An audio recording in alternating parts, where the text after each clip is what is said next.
convocados con un tema absolutamente importante, trascendente, significativo, que está en el marco de la convivencia escolar y que nos hubiera gustado que hubiera salido de ese marco, pero trágicamente ha salido.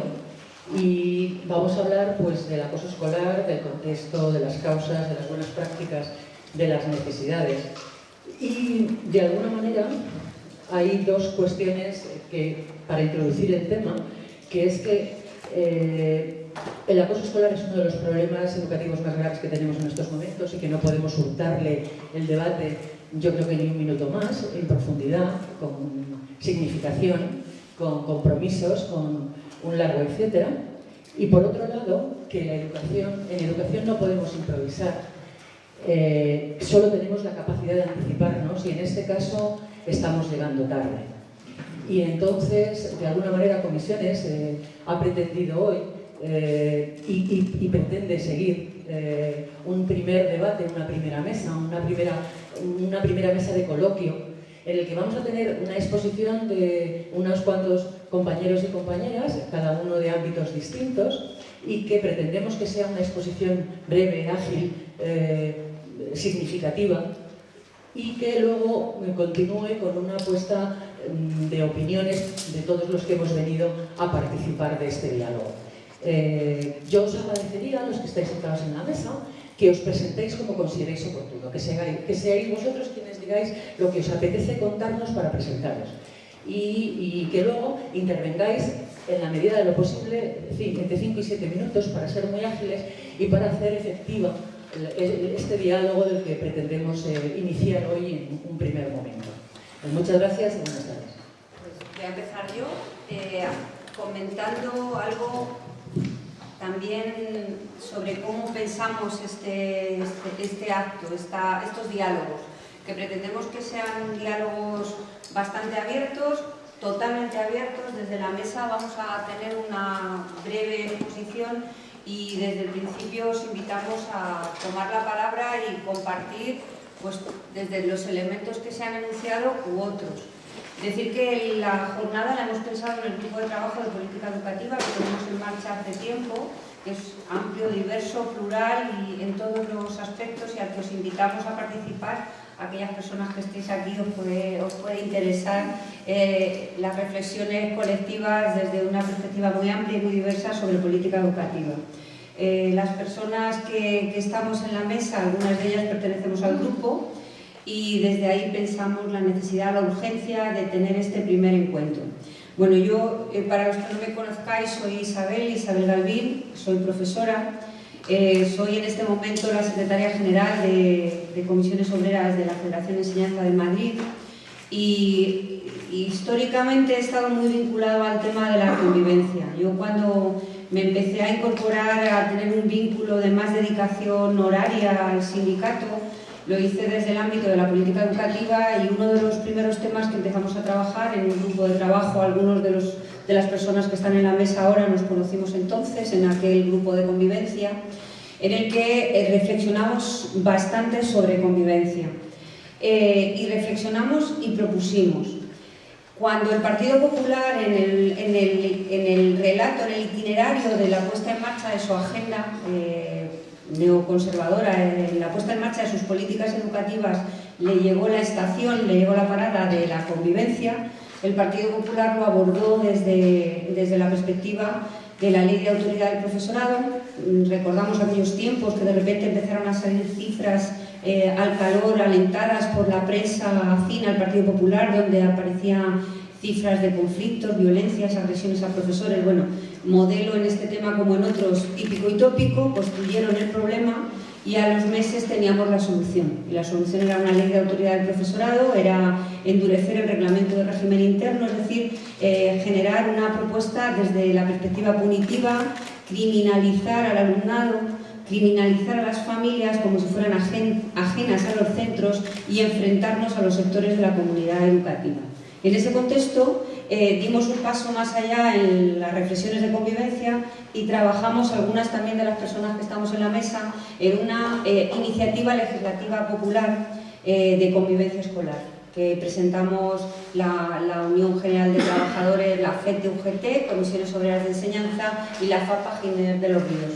Hicimos una iniciativa legislativa con un texto de ley articulado que fue muy trabajado y consensuado, y lo presentamos a la mesa del Congreso, esa mesa de la Asamblea de Madrid en este caso. Esta mesa que últimamente en los días anteriores nos hemos preocupado de quién la componía, porque los que llevamos años en esta larga lucha contra las políticas del Partido Popular en Madrid sabemos de la importancia de la composición de la mesa de la Asamblea de Madrid, porque fue en esa mesa donde decidieron, desde la mayoría absoluta, el Partido Popular decidió que esa iniciativa legislativa no se debatiera y no se tuviera para nada en cuenta.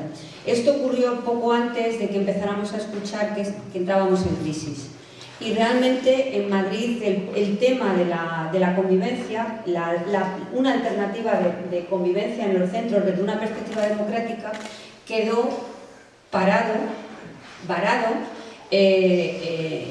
totalmente intocado por parte del Partido Popular a las puertas de la entrada en la crisis, en el discurso oficial de crisis y el inicio de los recortes, que como sabemos en Madrid empezó antes de la propia crisis económica. Con los recortes empezaron por algo que les molestaba mucho, que eran todos aquellos perfiles de atención a la diversidad, todos aquellos perfiles que podían estar en una intervención de preventiva y sobre todo trabajando desde los centros en alternativa democrática, en un modelos democráticos de funcionamiento, alternativas democráticas a los conflictos. Recuerdo en esta parte del relato que me ha correspondido a mí también, quiero recordar cómo desde el imaginario y las obsesiones del Partido Popular en lo relativo a política educativa, quiero recordar cómo arrasaron con la mediación, con todos los programas que sonaban a resolución de conflictos entre iguales, todos los programas que les recordaban, les rememoraban aquello que les traían propuestas desde los centros en lo relativo a entender los centros como un sistema, un espacio que funciona sistémicamente con relaciones democráticas entre iguales. Todos los elementos, todos los programas, todos los aspectos, todas las propuestas que venían de los centros en esa dirección se fueron arrasando. En este caso no era una cuestión de dinero, como se puede observar, sino totalmente de modelo ideológico.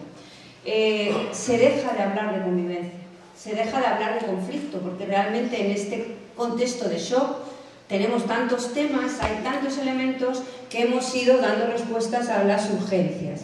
Y realmente, lamentablemente, nos encontramos con que hace unas semanas aparece en la prensa la noticia del suicidio de una alumna en un instituto de Usera, Villaverde.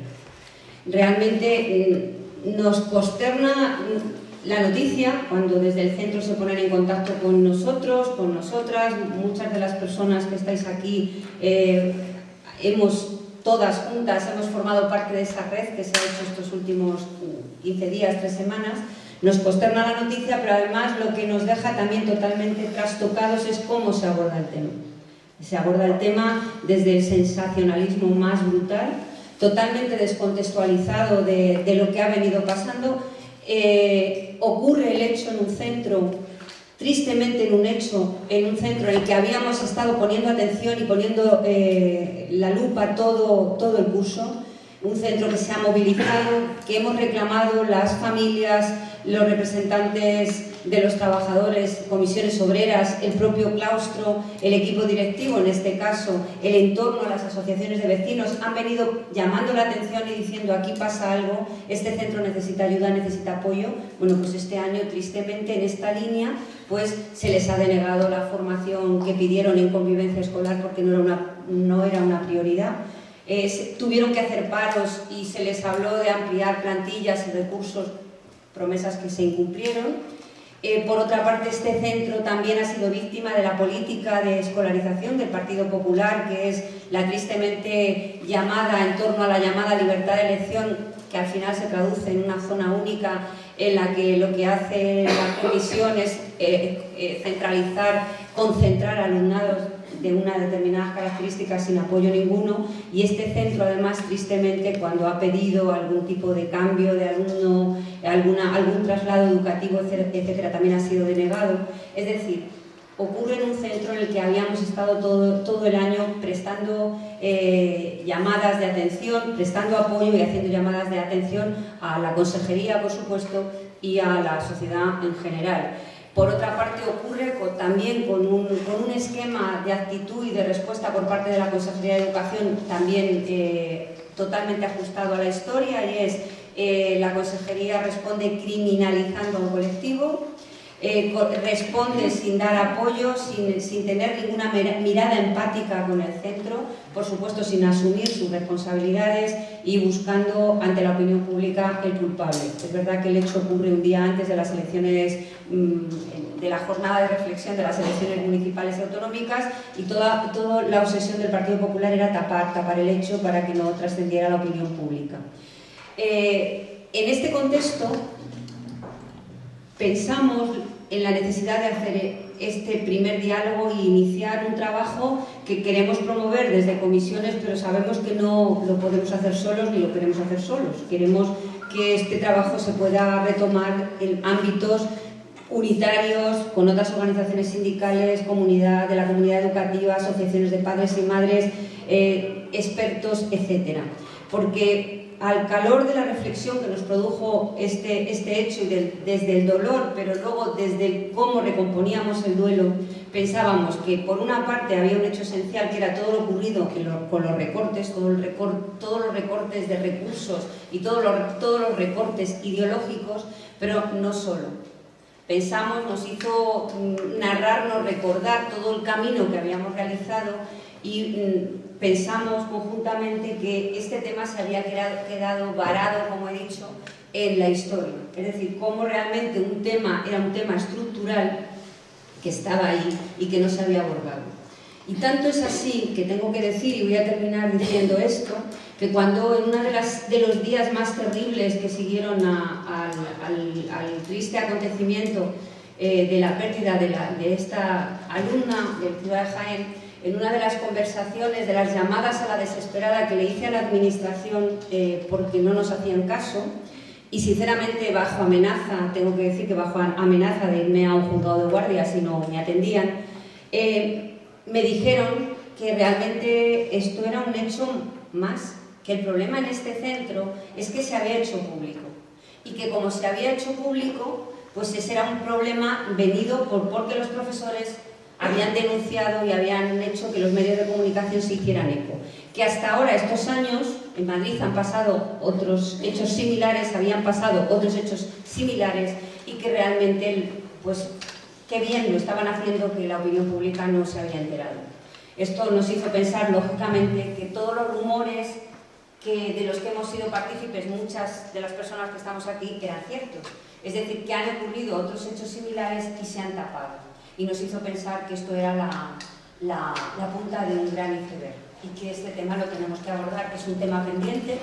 No tenemos en Madrid un protocolo, no tenemos recursos, no tenemos ayuda, pero también además no tenemos diálogo, no hemos hablado de esta cuestión, y realmente es un hecho que está tapado, Y en ese sentido, sí que una vez que exigimos las responsabilidades a los responsables políticos, y pensamos que de alguna manera, cuando sabemos que pasa algo, si no hacemos nada, somos también responsables, y por eso estamos aquí. Vengo aquí como presidenta de la Asociación de Directores de Instituto de Educación Secundaria de Arimar. Bueno, la verdad es que nos lo has puesto muy difícil, ¿sabes? Porque ya prácticamente has abordado todo. Como representante de los directores, bueno, yo lo que pediría es un poco de calma. El tema hay que tratarlo, pero yo creo que no hay que sacar las cosas de su contexto, no hay que alarmar, no hay que crear la alarma. Todos los que estéis trabajando en los centros ahora mismo, yo me imagino que hay gente que está trabajando en los centros educativos, nos han surgido miles de posibles casos de acoso, porque las familias evidentemente están asustadas, están preocupadas, y situaciones que se podían resolver de otra manera y que veníamos resolviendo en los centros bien, pues un poco se han salido de su contexto.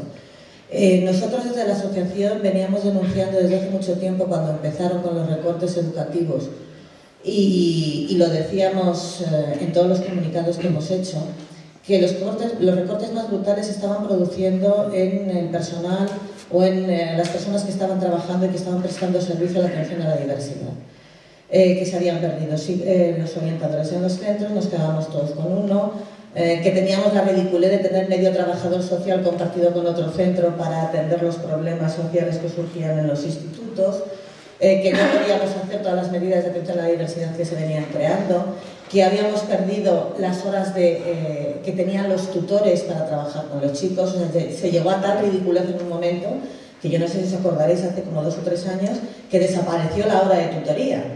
Protestamos, bueno, y al final nos hicieron caso y dejaron la hora de tutoría, pero lo curioso es que la dejaron a elección de los centros. Los centros podían elegir si querían dar clases de matemáticas, de lengua o hora de tutoría.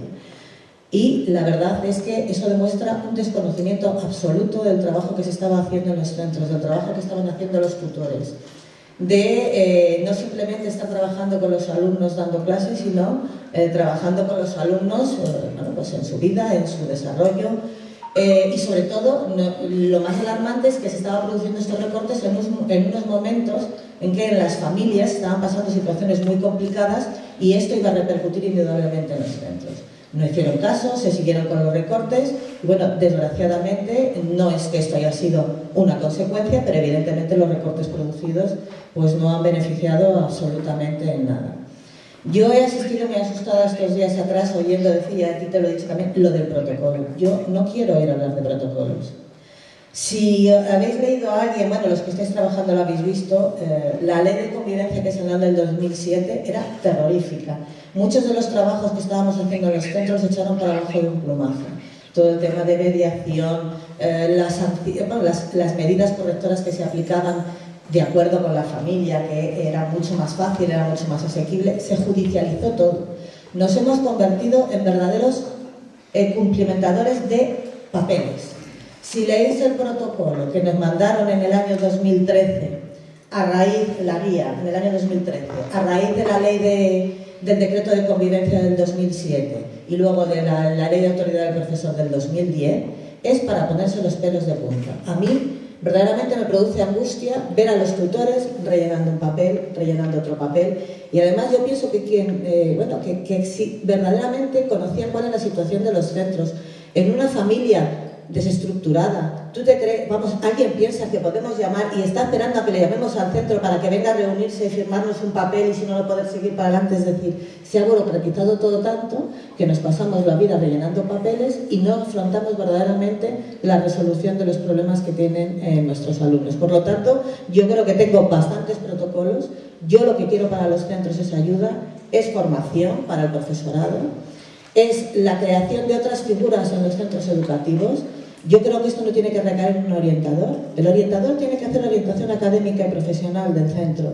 Tiene que haber psicólogos educativos que sepan afrontar estos problemas. Nos están trasladando a los centros educativos algo que quizá no estemos verdaderamente capacitados para resolverlos.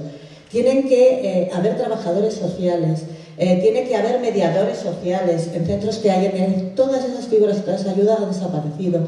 Tiene que haber algo tan sencillo, y esto a lo mejor sale un poco del contexto del acoso escolar, pero es otro tema de que no se sabe lo que sucede en los centros, una ATS en cada centro educativo.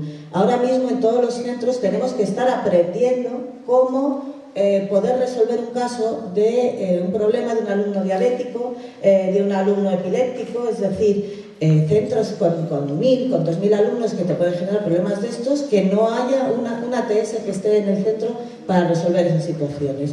Yo, desde luego, como directora de un centro y como presidenta de la asociación, desde aquí quiero decir que el centro no lo puede resolver todo, que en el centro colaboraremos y hemos colaborado siempre en resolver las cosas, pero que esto es un problema social que tenemos que abordar entre todos, y que si queréis que hagamos algo en los centros, lo que necesitamos es ayuda y otro tratamiento distinto del que tenemos hasta ahora. Soy Pedro Uruñuela, inspector de educación ya jubilado, felizmente, y presidente hasta septiembre de la asociación Convives, una asociación Convivencia en la Escuela. Tenemos dos actividades fundamentales, una de formación del profesorado y de las familias, y otra que es la publicación trimestral de una revista que creo que os llegará, recibiréis, y si no, como es gratuita, no tenéis nada más que darme la dirección y os lo mando. Fui responsable en el Ministerio de Educación del Plan de Convivencia, el Plan Estatal de Convivencia, que negocié junto con otra gente, con el equipo, no solamente con los sindicatos de profesorado, sino con las 3 confederaciones de padres y madres, con los sindicatos de alumnos y alumnas, menos, curiosamente, no llega a acuerdos con el sindicato de estudiantes, y con CK, etc. A mí me han pedido que hable un poco de actuaciones que se pueden hacer, y yo quería señalar, en primer lugar, 3 cosas antes de entrar en posibles actuaciones, ¿no? En primer lugar, se está produciendo lo que siempre hemos denunciado cuando hablamos y explicamos lo que son los conflictos y las alternativas a los conflictos. No hacemos prevención y cuando estalla la crisis queremos una solución inmediata, de hoy para mañana. Tiene que ponerse en marcha algo, ya. Venga, ¿usted qué está haciendo? No es posible. El conflicto es un proceso y hay que actuar a lo largo del proceso, no puntualmente cuando ha estallado la crisis y todos hemos perdido los nervios. Segunda cuestión que me parece muy importante. Madrid, a finales de los 80 y principios de los 90, fuimos pioneros en los temas de convivencia y desarrollamos programas de formación de mediadores y mediadoras con todo el profesorado, con padres y madres, con alumnado, etcétera, que fuimos ejemplo para muchas comunidades autónomas. Canarias nos copió el tema e incluyó la mediación como uno de los elementos previos a la sanción. Y todo eso ha desaparecido. ¿Por qué? Se ha dicho ya, y no insisto en ello, porque se ha optado por un modelo punitivo sancionador frente a un modelo proactivo que se adelanta, que quiere hacer prevención y que quiere empoderar a alumnado, profesorado, padres y madres, para que tengan recursos y sepan cómo abordar las situaciones conflictivas, que creo que es por donde debe de ir, ¿no? Tercera consideración que me parece importante: hay materiales, hay experiencias más que de sobra, hay materiales y experiencias para aburrir. El problema es voluntad. ¿Hay voluntad de querer abordar este problema? ¿Hay voluntad de querer abordar la convivencia en los centros? Yo pienso que a nivel político, a nivel de los responsables, claramente no. Claramente no. Y yo recuerdo una cita que para mí me ha servido de mucho, es una cita de Antoine de Saint-Exupéry, de Paul Denuit, que dice lo siguiente: dice, si quieres construir un barco, no empieces por buscar madera, cortar tablas o distribuir el trabajo. Evoca primero en los hombres y mujeres el anhelo del mar libre y abierto. Yo creo que lo que nos falta ahora mismo en la Comunidad de Madrid es el anhelo de la convivencia. El soñar y creer en una sociedad en la que la violencia no tenga cabida.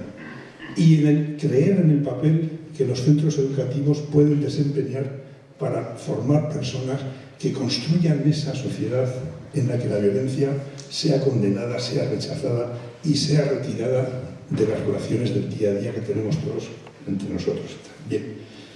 Siguiendo con esta exposición, yo creo que hay muchas experiencias y muchas cosas que podemos clasificar en 3 categorías.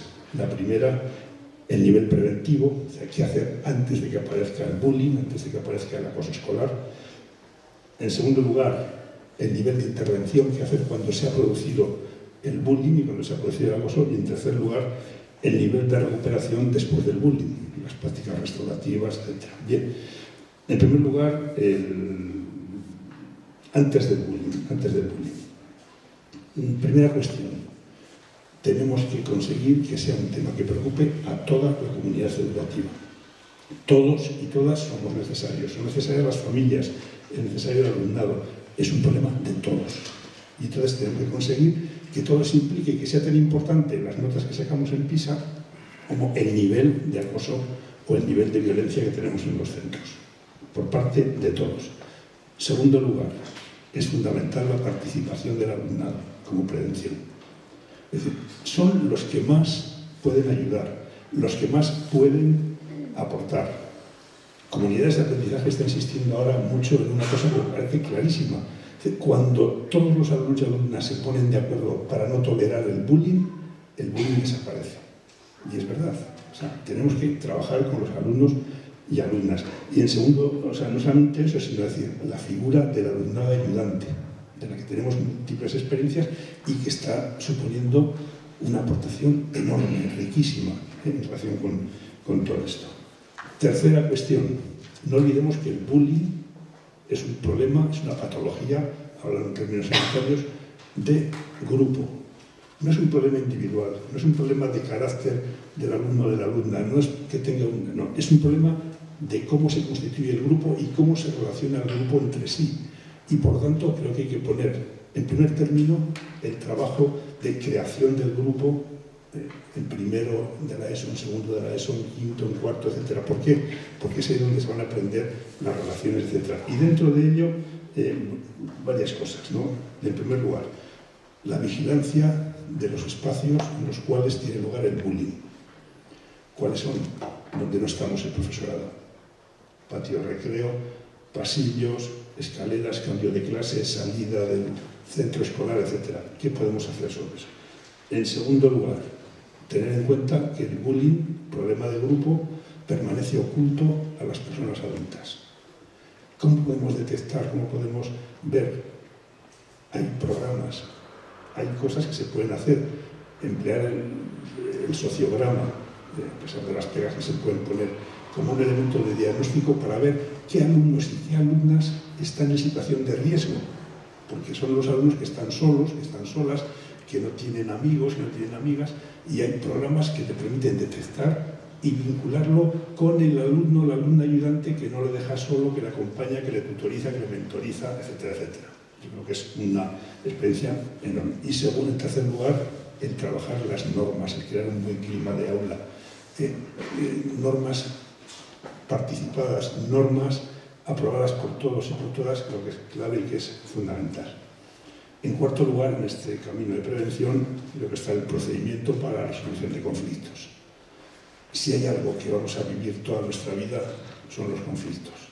Y si hay algo en lo que la escuela enseña, educa marginalmente, es precisamente la resolución y transformación de conflictos.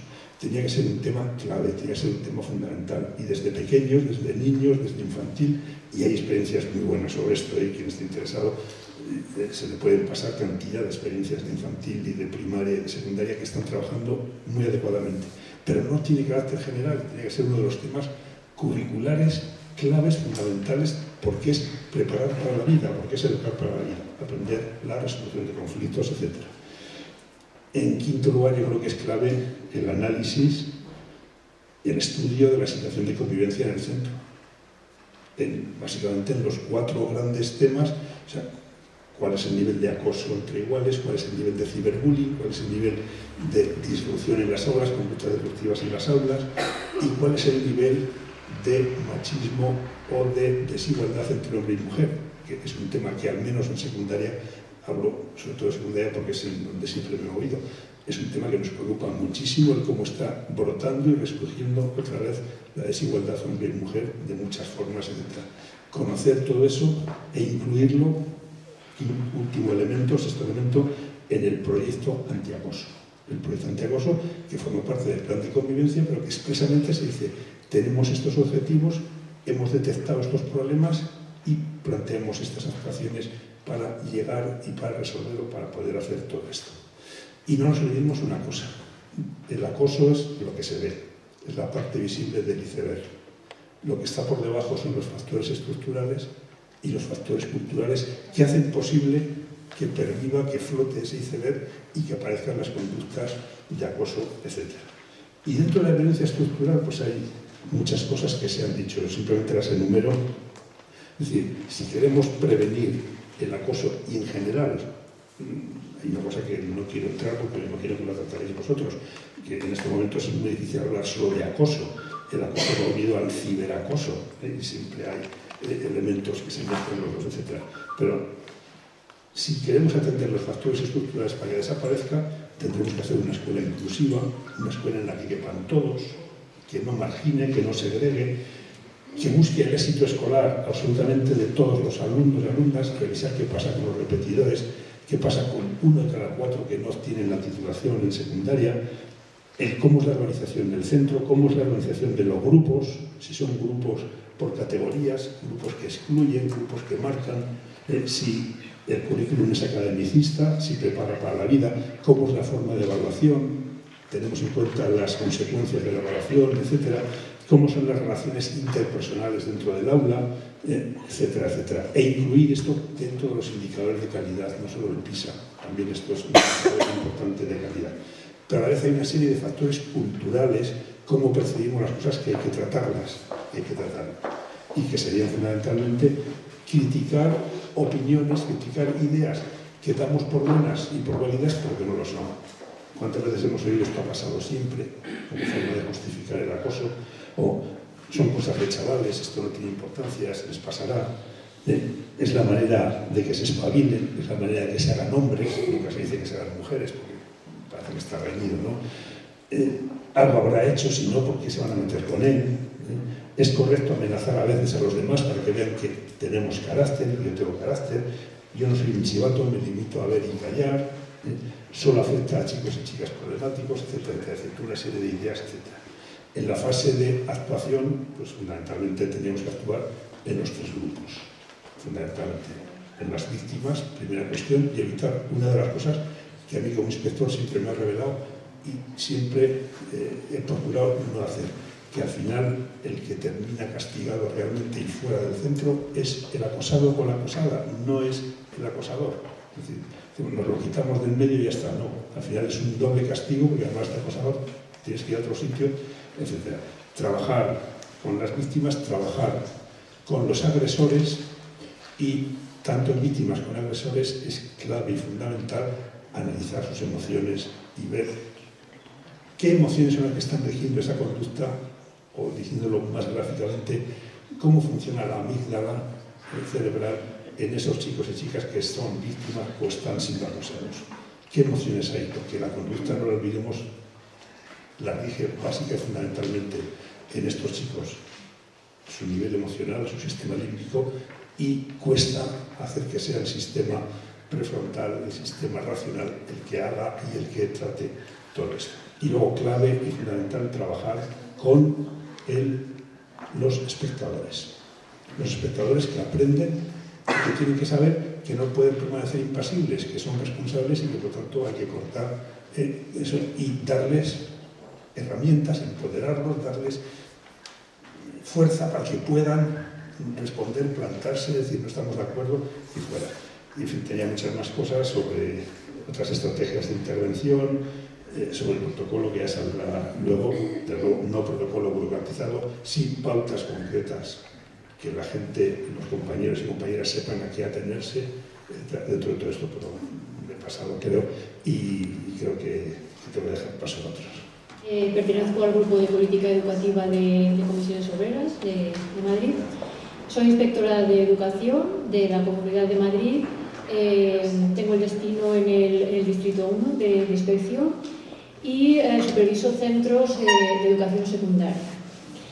Mi cometido hoy radica principalmente en hacer una exposición de lo que es el marco normativo del cual se ha dotado el Ejecutivo de la Comunidad de Madrid para abordar y enmarcar el asunto de la convivencia. Por supuesto, bueno, pues hay leyes marco que de alguna manera tienen que ver con la infancia, cuáles son las leyes orgánicas de protección jurídica del menor, por ejemplo, del 96, la reguladora de la responsabilidad penal de los menores del año 2000, y ya de la Comunidad de Madrid, pues la Ley 6 de 1995 de garantías de los derechos de la infancia y de la adolescencia. Pero concretamente en el ámbito educativo, que es el que nos interesa hoy, pues prácticamente lo que voy a comentar son 3 normas, de las cuales una no está, que es el famoso protocolo del cual ya nos hemos referido, que está en la página web de la Consejería. Bien, lo que es con rango normativo, nos encontramos con el Decreto 15/2007, promulgado al abrigo, digamos, al hilo de la Ley Orgánica de 2006 de 3 de mayo de Educación, y se autodefine como un decreto que establece el marco regulador de la convivencia.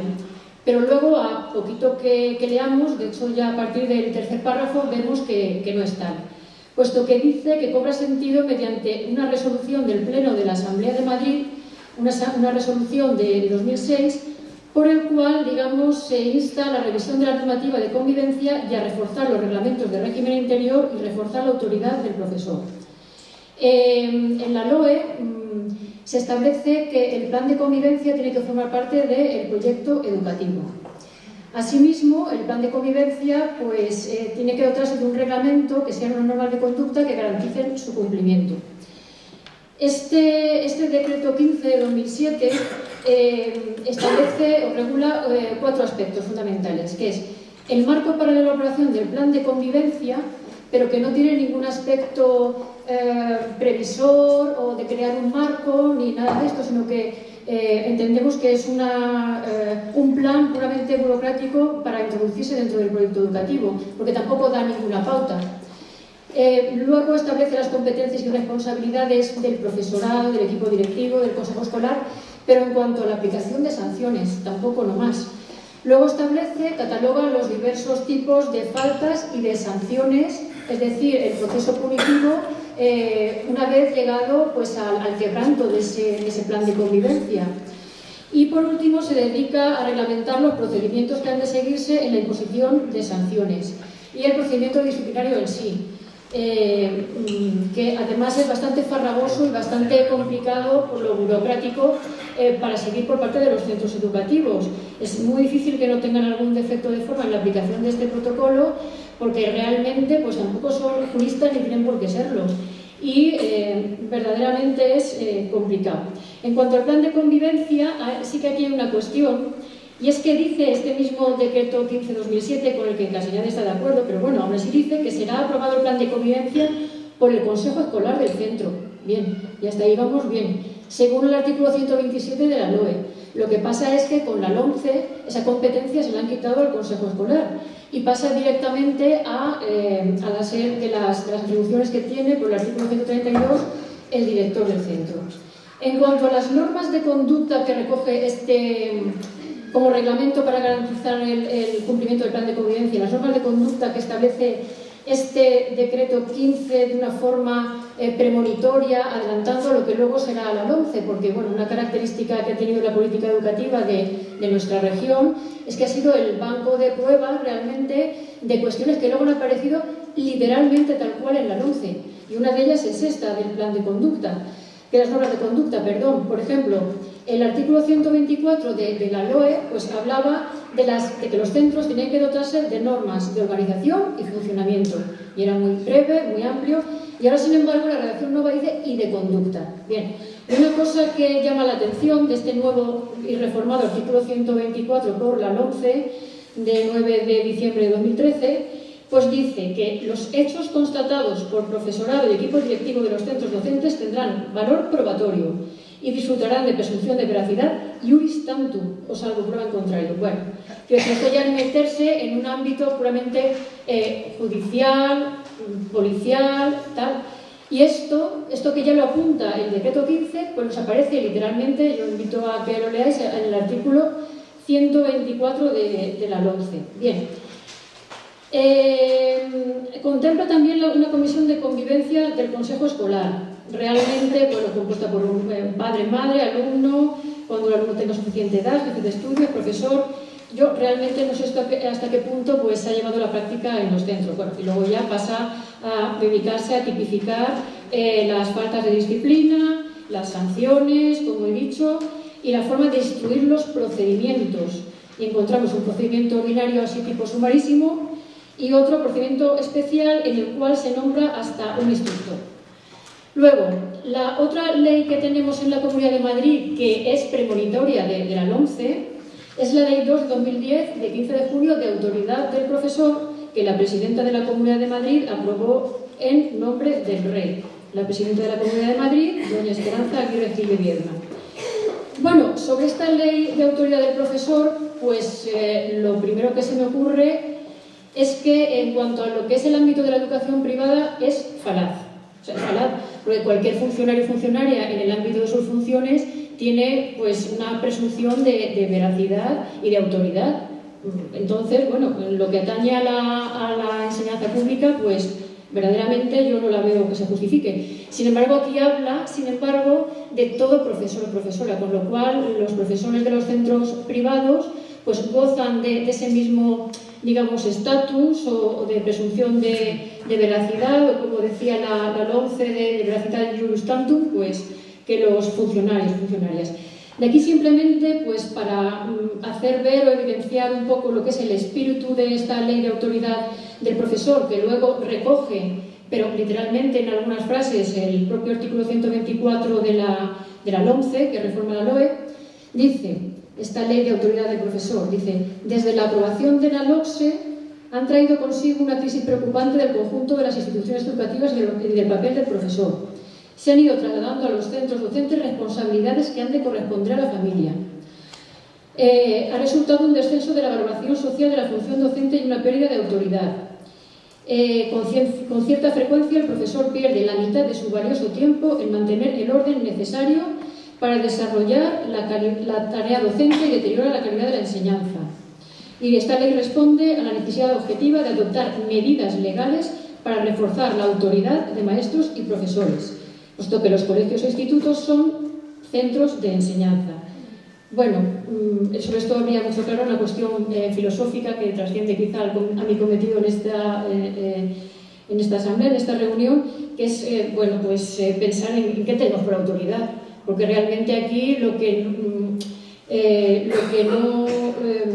trata es de dotar de autoridad al profesor mediante una potestad, mediante una situación, digamos, de poder y de privilegio. Bueno, en cuanto a considerarle autoridad pública, pues lo que hemos dicho, a los funcionarios realmente esto pues no considero que cambie su estatus, pero se incluye también el profesorado de los centros privados.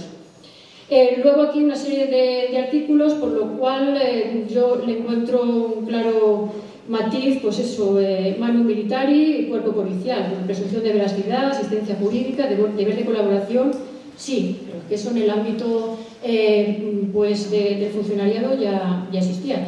Y luego una cosa curiosa, bueno, habla del régimen disciplinario, ya ahí lo deja así bastante por encima y tal, pero una cosa curiosa que a lo mejor pues nadie ha avanzado hasta el final leyendo, o sí. Pero hay una transitoria en esta ley que dice pervivencia del decreto 15/2007, esta ley de 2010. Dice, en tanto no se apruebe una norma de desarrollo de esta ley, o sea, que esta norma fue diseñada para que tuviera un nuevo decreto 15, pues se seguirá aplicando el decreto 15. Pues hasta hoy no hay norma de desarrollo. Claro, cabe pensar si es mejor que la haya o que no la haya, pero que ahí está. O sea, que esta ley de autoridad del profesor se pensó para que luego fuese desarrollada en un nuevo decreto sobre bueno, más que la convivencia, pues el reglamento sancionador. Luego, lo que he comentado antes que existe es el protocolo. Pero el protocolo en sí ya se titula a sí mismo para la corrección y sanción. Protocolo para la corrección y sanción de las situaciones de acoso escolar. O sea que a eso se circunscribe, a la corrección y a la sanción. Y muy brevemente, bueno, no tiene carácter preventivo, lo que hace es definir lo que es el acoso escolar, da una serie de criterios e indicadores en el anexo 1 para identificar y verificar que existe, o sea que ya damos por hecho que existe.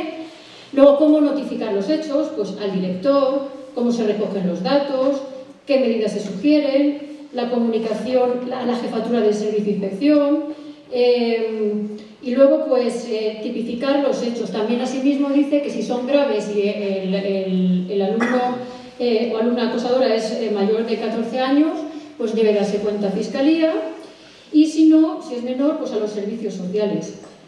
También el anexo último, el séptimo, encomienda que se recoja en un resumen estadístico en el DOC, en el documento de organización de los centros, pues todas las sanciones y las situaciones de este tipo que hayan podido darse. Asimismo, también hay en la consejería, junto con este protocolo, una guía para la elaboración del plan del centro contra el acoso escolar. Esto sí que no está tipificado en ninguna norma, no es preceptivo, pero en cualquier caso es un plan, lo que aquí se proporciona, en el que no existe, no se aborda la creación de un clima que haga difícil que llegue a darse el acoso, sino que viene a abundar en más de lo mismo. Y luego, por último, tenemos por aquí pues, una instrucción de la Secretaría de Estado de Seguridad, la 7/2013, sobre el Plan Director para la Convivencia y Mejora de la Seguridad de los Centros Educativos y sus entornos. Bien, se circunscribe únicamente a la intervención policial y a la organización de las fuerzas de seguridad pues, para dar comunicación de estos hechos entre sí. Incluye el anterior plan antidroga, lo mete, digamos, dentro del mismo plan. Y bueno, pues hasta aquí es lo que hay en cuanto a normativa, es decir, decreto 15/2007, la ley de autoridad del profesor, luego el protocolo, y ya está. Esto es por lo que nos estamos rigiendo en la Comunidad de Madrid en cuanto a la convivencia, que tiene, como hemos visto, un carácter pues, punitivo y canalizador de la aplicación de las sanciones, pero que no aborda en ningún caso lo que es pues, el que en los centros reine pues, el clima que tiene que reinar para que no lleguen a darse estas situaciones que deberían ser absolutamente extremas. Lo primero, agradecer la invitación para estar en la mesa y felicitar por la idea de hacer este debate, además en un formato de diálogo, así que procuraré también ser breve para que podamos precisamente dialogar, porque si no, vamos a quedar la parte más rica. Desde el punto de vista de las familias, es el que a mí me toca enfrentar, porque yo me presento, soy padre, y estoy aquí por ser padre, creo que es la parte más importante de mi persona, y eso me permite además ser presidente de la FAPA Francisco Giner de los Ríos en este momento, pero soy padre. Tengo un hijo en primero de carrera y una hija en cuarto de la ESO, casi 16 años, chica, en un instituto de secundaria. Creo que esto es suficiente también para saber que quizás estoy en uno de los momentos, ya he pasado por alguno, pero estoy en uno de los momentos más delicados de este tema, por la edad y por el sitio en donde está y por el momento en el que se encuentra una chica que entre 15 y 16 años pues tiene despertares y ideas y momentos distintos a lo que era antes, ¿no? Bueno, nosotros nos enfrentamos y estamos preocupados ante esta disyuntiva de tener discurso de convivencia o de acoso. A nosotros nos gusta el discurso de la convivencia, no nos gusta el discurso del acoso, porque el discurso del acoso es un discurso negativo y que pone punto de mira en el final del problema. Para nosotros la convivencia pone el punto de mira en el inicio, en la solución, en evitar llegar al acoso. Dicho de otra manera, para nosotros el acoso no es nada más que el fracaso de la convivencia. Desde este punto de vista, caben dos enfoques, y dentro de nuestro sector de padres y madres convive este discurso y este debate. Este fin de semana hemos tenido una asamblea en CEAPA y ha estado este debate aquí, porque además es uno de los debates de los últimos días, y claro, una confederación de padres y madres que se reúne, ¿cómo no va a tocar este tema, ¿no? El discurso es lo que aquí se ha dicho muy bien. El acoso o la convivencia es una construcción colectiva o es una actuación individual. Y para nosotros es una construcción colectiva. El acosador normalmente llega a esa situación porque todo lo que ha estado a su alrededor ha fallado. Hemos construido una situación que ha provocado que una determinada persona llegara a ese punto. Porque nosotros somos de los que pensamos que los niños y niñas no nacen siendo acosadores. Nacen siendo niños y niñas. Y al final los construimos, y los construimos entre todos. No se construyen solos, se construyen en el cole, en el instituto, en la familia, en el parque, con sus amigos. Y si falla una parte, es posible que su educación integral no sea la correcta. Pero cuando fallan muchas, podemos llegar a estos escenarios. Por tanto, para nosotros, la situación última negativa de encontrarse ser acosado o ser acosador es el fallo de esa construcción colectiva. Y claro, si pensamos de esa manera, volvemos al debate del tratamiento. ¿Cómo lo tratamos? Si lo tratamos desde el punto de vista de la educación y la prevención o de la sanción. Porque para los que piensan que es el individuo, él solo, el que ha fallado, el modelo es el de la sanción, el de la expulsión, el de la absoluta marginalidad del que ha fallado y el de colocarle la etiqueta para que todo el mundo sepa quién ha sido y que no se acerquen porque ha sido él o ella. Y para nosotros, la educación y la prevención, desde el inicio, si se hace bien por todas las partes, sí, claro, es muy difícil, es muy complicado y exige mucho esfuerzo por todos día a día, pues elimina la necesidad, o debería de llegar a eliminar la necesidad de la sanción. Y otra de las cosas que nos preocupan es que cuando hablamos de acoso escolar, automáticamente todo el mundo piensa en el alumnado, como si fuese el alumnado el único que acosa, a sus iguales o al profesor. Y eso es radicalmente falso, porque además el acoso que ejerce el alumnado no es que no sea grave, que lo es, pero además porcentualmente no es el más importante. Porcentualmente no es el más grave, aunque sea el que siempre tratamos de evitar. Existe acoso entre profesorado, acoso de equipos directivos a profesorado, acoso de la administración a todos los sectores. Y es el más grave el de la administración y el del sistema educativo en su conjunto al alumnado. El otro día una persona decía que en el acoso lo que ocurría es que al final un profesor, porque lo decía siendo profesor, se encontraba en situaciones que al final incluso podían hacerle que su vida cambiara y destrozarle la vida. Y es verdad, eso es cierto, y el que lo niegue pues merecerá callar. Pero este sistema educativo, y podemos jugar con la cifra que queráis, destroza la vida de una cuarta parte del alumnado al que le pone las manos encima. Y se la destroza para toda la vida. Y para nosotros no hay peor acoso que ese. Y es un acoso que se hace desde la parte institucional y cuidado, del que formamos parte todos. No solo un determinado político que ha hecho una mala ley, sino todos, porque por acción o por omisión el resultado es el que tenemos. Claro, para el que siempre ve la culpa en el otro lado y le toca legislar, es muy sencillo plantear cuestiones como la ley de autoridad o el decreto de convivencia. Para los que lo pensamos de la otra manera, lo ha dicho antes Isabel, el camino es la iniciativa legislativa popular de una ley de convivencia, con medios, con recursos, con medidas, por supuesto siempre inacabada y siempre mejorable. Desde el primer momento en el que presentábamos ya sabíamos que nos iban a faltar cosas, seguro, y que la vamos a tener que seguir construyendo, pero es curioso, y me gusta que hayas hecho un comentario porque, con todos mis respetos, te voy a contradecir. El decreto de convivencia, lo digo al revés, la ley de autoridad nunca verá un decreto de convivencia porque no estaba hecha para hacer un nuevo decreto de convivencia. Estaba hecha para dar cuerpo de naturaleza al decreto de convivencia que la comunidad había aprobado. Aprobó el decreto de convivencia y nosotros lo llevamos a los tribunales, entre otras cosas porque no había ninguna norma legal de rango superior que le diera cobertura legal. Y entonces, cuando se encontraron con el recurso en los tribunales, antes de que tuviera resolución, que todavía no la ha tenido, es curioso, pero los tribunales de este país, no sé por qué, alguien me ha dicho que son lentos, pues rápidamente salieron a hacer una ley que le diera cuerpo legal, que le diera respaldo al decreto de convivencia. Y como les parecía poco, pues tenemos la ley.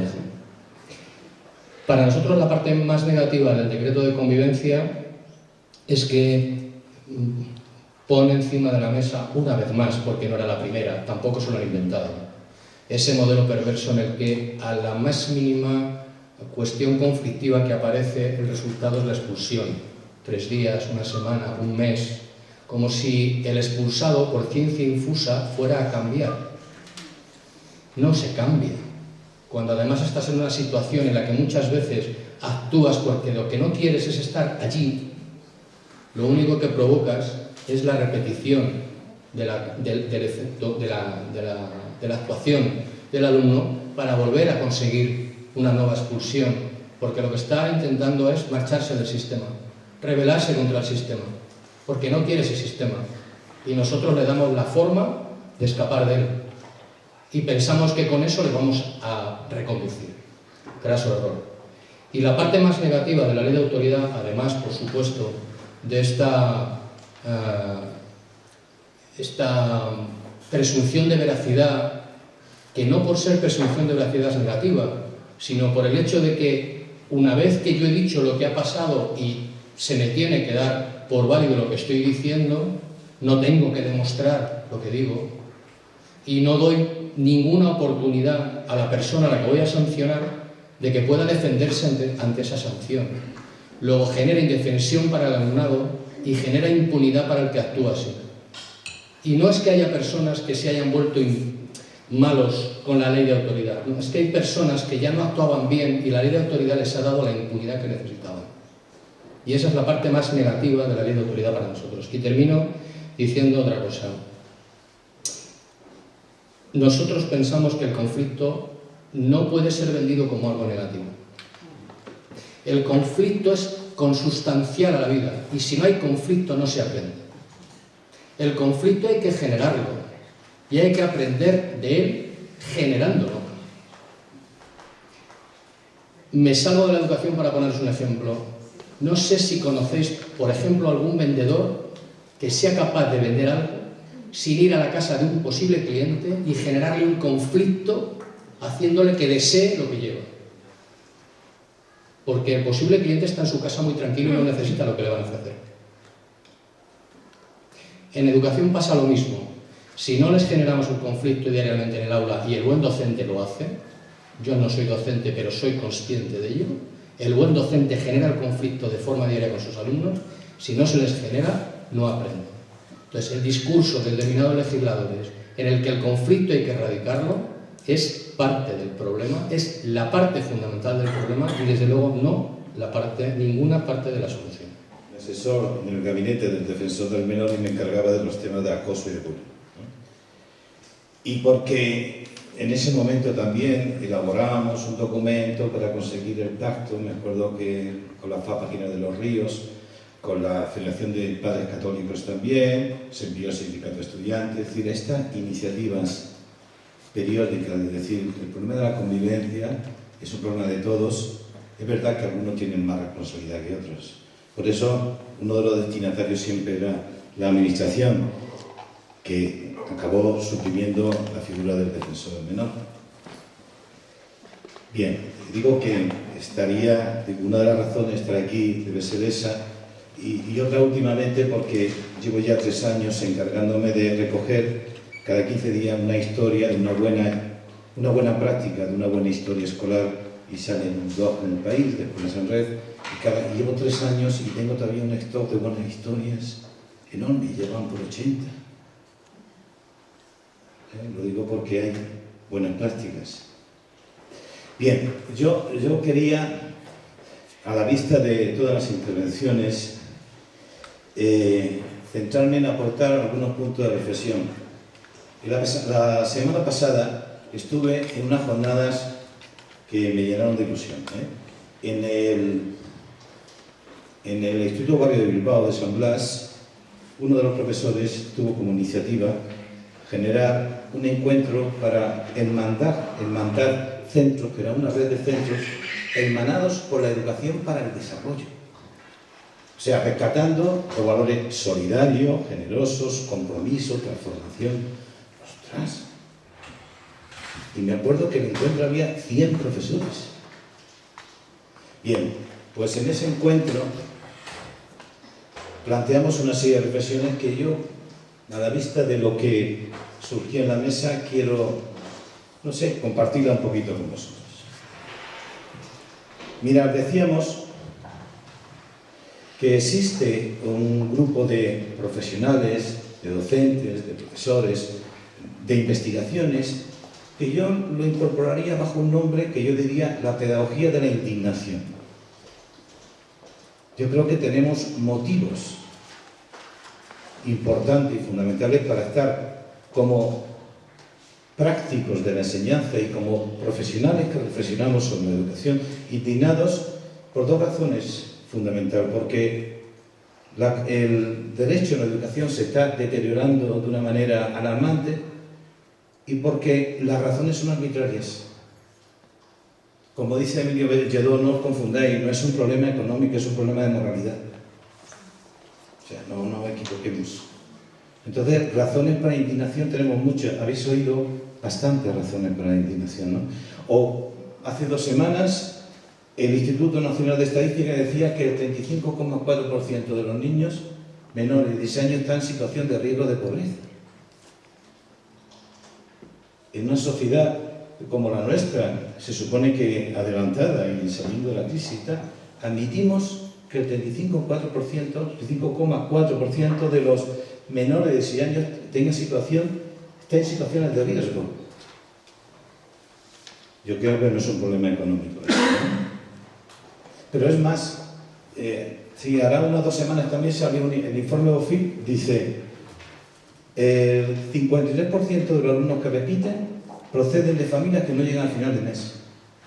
O sea, que al final, encima que no llego a final de mes, que no puedo disfrutar del consumo de determinados bienes que cada vez se hacen esenciales, de que me privo de un montón de cosas, mis hijos no tienen futuro. Porque son los más afectados por eso que decimos de fracaso escolar. Como decía José Luis, esa situación de acoso real, de abuso al alumnado que en una enseñanza obligatoria resulta que no tiene oportunidades porque va uniéndose a ese conjunto de alumnos que esa bolsa de fracaso escolar. Pero es más, y esto ya, el 79% de los alumnos repetidores pertenece a este grupo de familias. No solamente no llegan a final de mes, no solamente se privan de una serie de elementos que consideran básicos, no solamente fracasan, sino que la repetición está nutrida casi por el 80% por hijos de familias que no llegan a final de mes. Hombre, esto no es un problema económico, ¿eh? Cuando estamos hablando de un derecho básico, que es curioso que lo pueden concretar aquellos que pueden costearse el derecho. Pero los que financieramente no pueden costearse resulta que, como dice Roto, en vez de una educación de calidad, estamos en una educación de caridad que no te enteras. Bien. Y esa pedagogía de la indignación incluso se une más en el ámbito de la convivencia cuando se consiga unar voluntades, insisto, en esa iniciativa legislativa popular con más de 75.000 firmas, que tienen un planteamiento integral que une la convivencia también, no solamente a aspectos educativos dentro del centro, sino a ratios, a planes regionales de convivencia, a observatorios de convivencia, una visión, digamos, muy participada de la sociedad. Y se sustituye por el decreto que se ha comentado, un decreto que judicializa la vida de los centros. La pedagogía de la indignación. Pero junto a la pedagogía de la indignación yo hablaría de la pedagogía del sí se puede. Resulta que en Usera tenemos un programa que se llama Sonando Usera, donde 5 centros se dedican a generar especie de coros musicales de colaboración entre distintos centros públicos, en donde los chavales se sienten importante, empiezan a sentir emocionalmente y comparten las emociones con los demás. Un ámbito preventivo fundamental para conocerse él mismo, sus límites y los sentimientos con los iguales. Pero es que en Zaleo, una escuela infantil, tiene una iniciativa, entre otras muchas, que se llama Investigando la Escucha. Y tiene un programa de radio donde abuelos, padres, hermanos mayores cuentan cuentos de la infancia, trazos de la vida de la infancia, para que los alumnos de la escuelita vayan poniendo su historia en el contexto de la historia donde viven. Pero tenemos un instituto como el Miguel Catalán que se dedica a hacer voluntariado con el entorno y que realmente consigue conmover al barrio de lo que hacen los alumnos con los vecinos y que los propios alumnos se conmuevan en su relación con los vecinos, lo utilizan como elemento básico de aprendizaje. O tenemos el Antonio Machado de Collado de Villalba, donde utiliza la robótica en educación infantil. O, en fin, montones de centros. O tenemos el Colegio Travenco, donde va una madre y dice que quiere escolarizar a mi hijo. Y resulta que la recibe un padre de Lampa y le dice, vale, eso no tienes que llamar a ningún profesor. No tienes que llamar a nadie. Yo, que soy de la comisión de escolarización del centro, te enseño el centro, te digo lo que tienes que hacer y no te preocupes, que te digo las características que son necesarias. O me cojo el colegio de Palomelas, donde no se llega a un acuerdo hasta que no haya consenso. En fin, o cojo el colegio Quevedo y ven que el colegio es feo y lo ponen bonito, pintándole arriba abajo entre padres y profesores, etcétera, etcétera. La pedagogía de sí se puede. Es verdad que en algunos casos casi por comportamientos heroicos. Pero pedagogía de la indignación, tenemos razones para estar indignados. Pero también tenemos referencias de sí se puede, que es un elemento para mantener una estrecha relación con la posibilidad de hacer cosas. Quizás buscando mejores momentos, o al menos resistiendo malos momentos.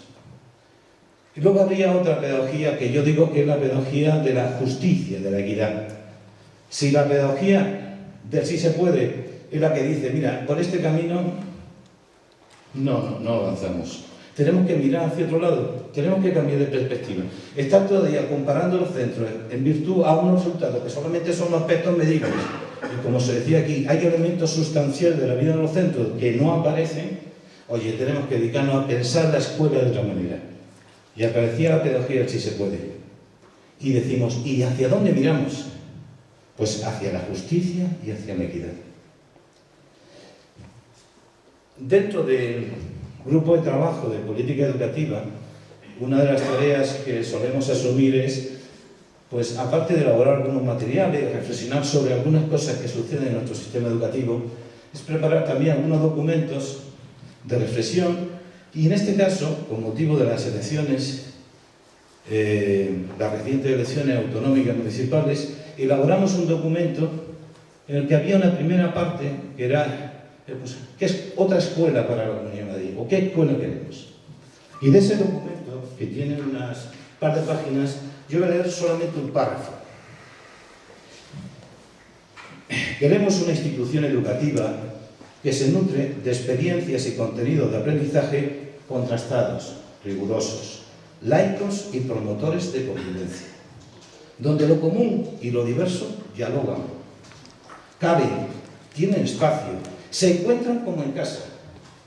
Contenido y experiencias que no están solo y fundamentalmente al servicio de las interesadas demandas del mercado laboral, sino al servicio de la formación plena de las personas, de sus competencias, capacidades, deseos, aspiraciones, y donde la faceta productiva está presente en su función social, pero como uno más de sus atributos.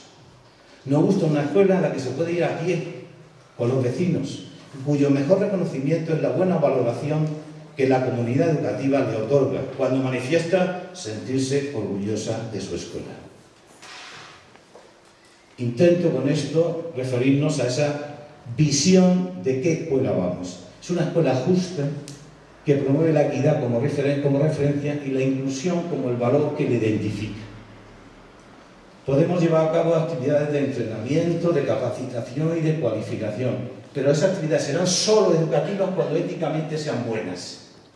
Y no se entiende un principio ético bueno cuando no favorece a los más débiles del sistema. Esa es la pedagogía de la justicia y de la equidad. Y por último, tenemos razones para estar indignados. Tenemos referencia de que sí se puede, heroicamente en muchos casos. Tenemos un norte que es la justicia y la equidad.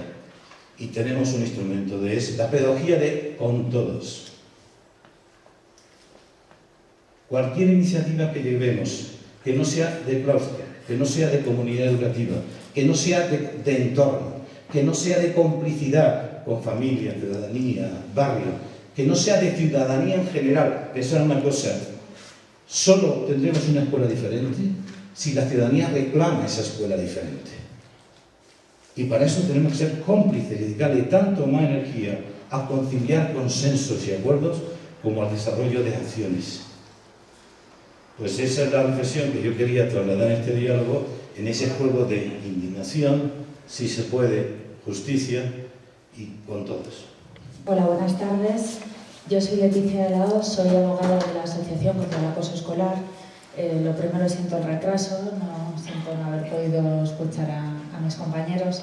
Estoy aquí en sustitución a Encarna García, la presidenta, y bueno, yo vengo a hablaros de lo que es el acoso escolar desde el punto de vista jurídico. Desgraciadamente a mí me llegan los casos cuando el sistema ha fallado. Digo desgraciadamente porque nos llegan muchísimos casos. Pero también quiero transmitir un mensaje de esperanza porque hemos conseguido desde la asociación muchísimas cosas. La primera de ellas creo que es dar voz a lo que es el acoso escolar. Ha habido muchos casos, muchos antecedentes, pues el de Yoki, bueno, un montón de ellos. Pero yo creo que fue a raíz del caso de Carla, no sé si la recordáis, la niña de Gijón que se suicidó el año pasado, que el acoso escolar se ha transformado en algo de carácter social, en un problema que tenemos que abordar. A mí me gusta mucho compararlo con la violencia de género, porque han tenido una realidad, son realidades como paralelas. La violencia de género siempre ha existido y durante muchos años se decía que era algo que ha pasado toda la vida y que debía quedar en la esfera de la familia.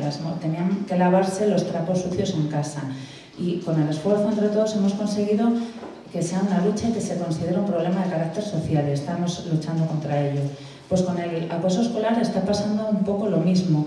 Al principio era un problema que el que lo sufría, pobrecillo, y lo que tenía que hacer era intentar sacar a su hijo o su hija de clase lo más rápidamente posible y encima muchos padres acudían a nosotros diciendo, justificándose en por qué habían tardado tanto en trasladar a sus hijos de instituto, de colegio.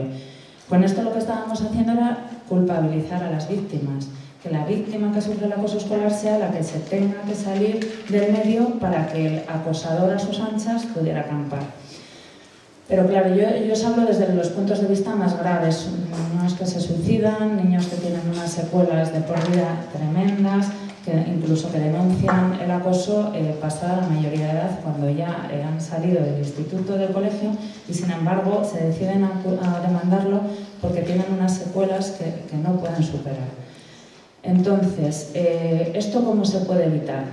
Yo insisto que hablo simplemente desde el punto de vista jurídico. Lo primero que hay que hacer es poner cuando, desde el punto de vista de padres o de educadores o de trabajadores sociales, hay la sospecha de que hay un caso de acoso escolar, lo primero que hay que hacer es denunciarlo al colegio o al instituto, ponerlo en manos de los profesionales. Claro, ¿cuál es el problema? Aquí enlazo un poco con lo que decía mi compañero. Los profesionales tienen que estar habilitados y capacitados para tratar este tipo de problemas, con lo cual no vendría mal que se formaran para poder tratar los problemas del acoso escolar, que los que lo sufren es terrible. Además, los padres, las familias, lo sufren de tal manera, todos dicen lo mismo, ojalá esto me estuviera pasando a mí y no a mi hijo, porque los problemas que sufre un hijo se llevan de muchísima peor, se sufren el doble. A todos los padres dicen, ojalá me pasen a mí, me cortaría el brazo para que esto no le pasara a mi hijo, pero el hecho es que pasa desgraciadamente a menores de edad. Entonces, lo primero siempre ponerlo en manos del profesorado del centro. Claro, yo como abogada recalco, si eso se puede hacer por escrito, mejor. ¿Por qué? Porque en derecho lo que no se puede probar no existe. ¿Qué pasa aquí? Que nos vemos ya con un grado de desconfianza cuando los padres van a acudir a los profesores o al equipo directivo de los centros pidiendo que de esa reunión quede constancia por escrito. Se manifiesta una desconfianza. ¿Por qué? Porque me pides que levante acta de esta reunión. Vale, yo insisto que os estoy hablando solamente desde el punto de vista jurídico. Si nosotros dejamos constancia de que esa reunión se ha celebrado, si fuera necesario podríamos acudir a los tribunales. Si no, esto sería la palabra de unos contra la palabra de otros. ¿Qué pasa si eso no funciona? Hay que acudir a Inspección de Educación. Lo mismo, siempre por escrito, para luego poder dejar constancia de que hemos cursado la queja y de que la queja en su caso ha funcionado o no ha funcionado. Aquí, desgraciadamente, nos encontramos con la buena o mala fe tanto de los profesores del centro como de Inspección de Educación, influyen un montón de factores en los que no quiero entrar, incluso políticos, incluso, bueno, en fin, factores varios. ¿Qué pasa cuando no funciona? Entonces hay que ir ya al siguiente paso, que es Fiscalía de Menores. Aquí nos encontramos también una serie de impedimentos, que es los menores de 14 años son inimputables en nuestro sistema jurídico, lo que significa, no sé si recordáis hace poco un caso de un alumno en Cataluña que mató a un profesor. ¿Qué ha pasado con ese niño? Le llamo niño porque tenía 13 años, me parece que le faltaba una semana para cumplir 14 años. Pues ha sido internado en un centro de salud mental adecuado a su edad. Quiero decir que incluso en el supuesto de que un menor mate a otro, si tiene menos de 14 años es inimputable, no tiene responsabilidad penal.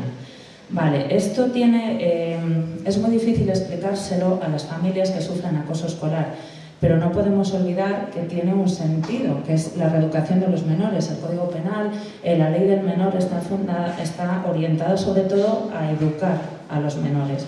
Entonces esto en determinadas circunstancias es muy duro explicárselo a las familias, es decir, es que como tienen menos de 14 años no podemos hacer nada contra ellos. Pero también está la versión que yo muchas veces me encuentro con padres, juicios por acoso escolar, en los que hablo con los padres de los acosadores, que es la cara B.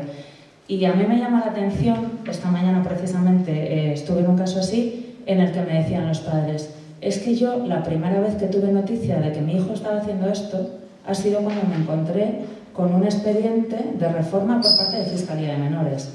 Claro, aquí algo está fallando. Lo que no puede ser es que el instituto o el colegio no se ponga en contacto con los padres de los presuntos acosadores para darles el derecho a educarles.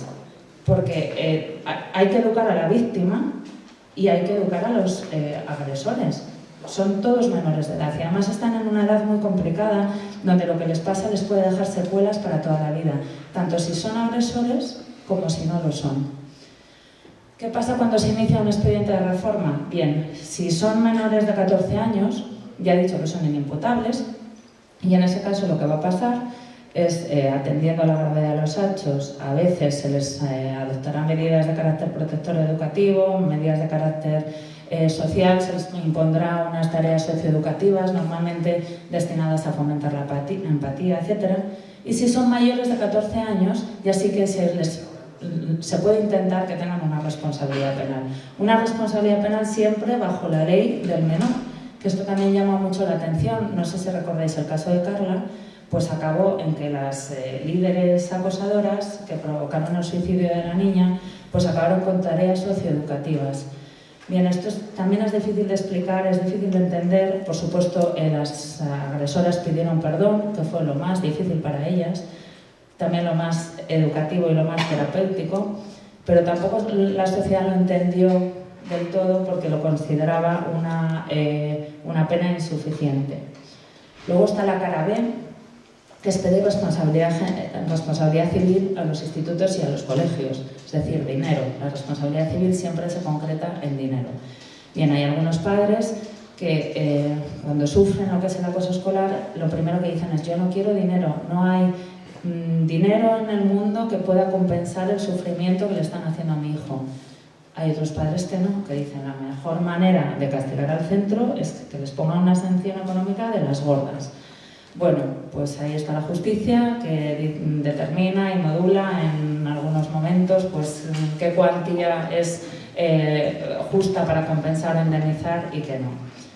Entonces esas serían las vías, la civil y la penal. Yo, cuando acuden a nosotros, a la asociación Familias con Problemas de Acoso Escolar, lo primero que les intentamos es ver si realmente hay acoso escolar, porque es verdad que no todo es acoso escolar.